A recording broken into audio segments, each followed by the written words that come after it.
დასრულ ადამიანებს რატომღაც გვიჭირს ან არ გვინდა ხოლმე პატარებისგან რაღაცის სწავლა.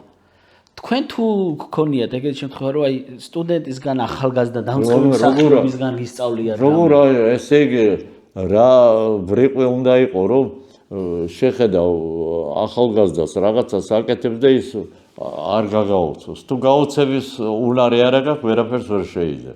უნდა გაოცდე, ვახ, როგორ აკეთებს ამას. რა კარგია, იმიტომ რომ ის თავის თაობიდან მოდის, იმას სხვა შეგრძნებები აქვს.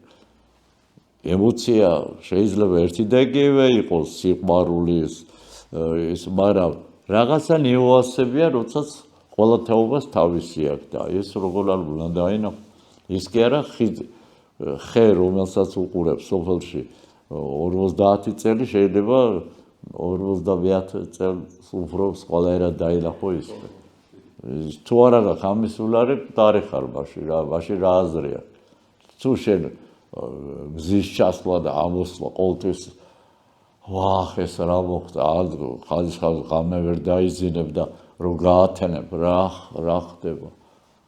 როგორ გაათენე ფიქრში და მერე მორალებანიძეს რიბირაბო რო არის, ხო?